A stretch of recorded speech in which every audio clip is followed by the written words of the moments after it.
Hello, everyone. My name is Marisol Loya, and today I will be presenting Chapter 2 of Post-Secondary Planning for All, Approaches to College and Career Readiness Counseling for Special Populations book by Seagull Fox and Anthony Elizondo. And the title of our chapter is Career and College Counseling with Students with Learning and Cognitive Disabilities. So what do we know about our students with cognitive and learning differences? Well, last year, the U.S. Department of Education Office of Special Education Programs reported that 7.8 million students, or 14% of our students in public schools, were supported under the Individuals with Disability Education Act. And if you don't know what that act is, it's okay. We will learn more about that later on in our presentation. We also know that the most represented categories for students with disabilities were specific learning disabilities, with a total of 32% of our students in public schools. Some examples of cognitive and learning disabilities may include dyslexia and ADHD.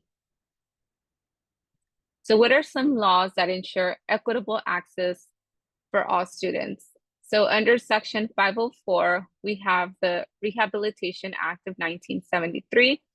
And what this does is that it prohibits discrimination against people with disabilities. It also ensures that people with disabilities have equal access to programs, including education. That means that they have equal access to public school, transportation, and jobs. Then we have the Individuals with Disabilities Education Act of 1975. What this does is that it guarantees that special education services are made accessible and available to students who may need them. It ensures that students with disabilities have an opportunity to be in the least restrictive environment.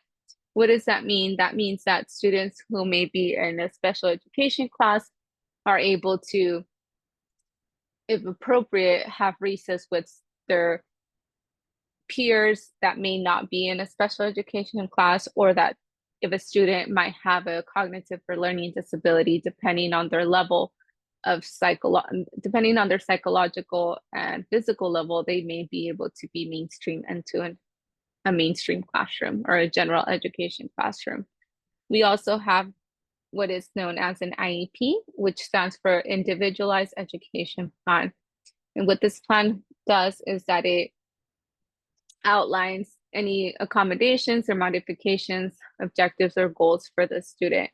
And this plan is composed, or a group of people work together to compose and come up with these goals, modifications, or accommodations for the students. And part of the people that are part of this team are special education teachers, regular education teachers, school psychologists, school counselors, parents or guardians, and when appropriate, the student. It also, over time, tracks or keeps track of the progress of the student's goals or objectives. And it also helps with any transition services once the student is prepared to transition out of any services. We also have the EHA, which stands for the Educational Act for All Handicapped Children of 1975. And what this does is that counselors provide career planning and vocational guidance to all students. We also have the Carl Perkins Vocational Education Act of 1984, which ensures that counselors are able to limit bias and best support marginalized populations, which can include our students with cognitive and learning disabilities. It also incorporates an inclusive perspective within their career and counseling programs and provides specific considerations for vocational development, post-secondary planning, and preparing students for technical job skills. So incorporating the career or vocational planning as part of the education sector, or part of the counseling sector, I'm sorry. How can we assist as school counselors? Well, according to Frank Parsons, who is an influencer in the world of career, he argued that a person's decision on their vocation should be determined by 3 factors. And he listed number 1 as understanding of self, number 2, knowledge of requirements and conditions for success, and 3, true reasoning of the relationship between these two groups. School counselors must consider the individual's psychological, educational, and physical factors when exploring career development. You can work with or collaborate with parents or teachers to plan for post-secondary options relating to educational and physical factors or psychological factors of the student. The second one is collaborate with stakeholders to ensure that their students' needs are being met. Again, collaboration is very important. So asking the teacher, is there anything else that you feel that the student would benefit from? Asking the parent or even the student, if appropriate.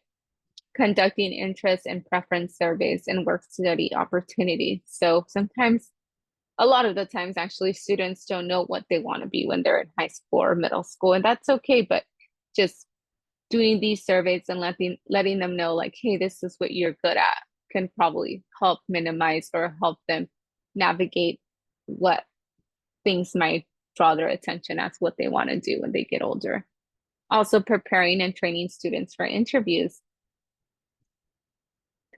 And lastly, as counselors, I feel that it is important that we prepare our students for the moment that they're in, but also prepare them for long-term success. So some ways that we can ensure that we are doing this is by advocating for our students for their rights and to ensuring that their rights are being protected and acknowledged by all. Is what's written on the IEP being followed in the classroom? Are these modifications being put in place? Is the student given extra time on their homework? Is the student testing on a one-on-one? Those are some modifications or accommodations that might be placed on an IEP. Number two, providing students with high level of engagement to promote career development services. So having like a career week or bringing out professionals from different sectors and having them talk to students about what they do and what different types of careers are available. Number three, again, is collaborating with essential stakeholders such as general education teachers, parents, families when post-secondary planning. What do you think the student would benefit from, or what do you think the student is good at? What do you think they like? Those are all really good intentional questions to ask other people that might be important to the student. And lastly, seeking ways to encourage students to participate in activities that prepare them for employment and promote exploration. So if the student might want to be in the business field, if there's a student store on campus, allowing them or giving them the opportunity to work the student store, that will help them build those skills that they can put on a resume, are probably some really good ways to motivate or promote career exploration for the student. So again, thank you for watching my presentation, and I hope you learned a thing or two from this presentation. Thank you.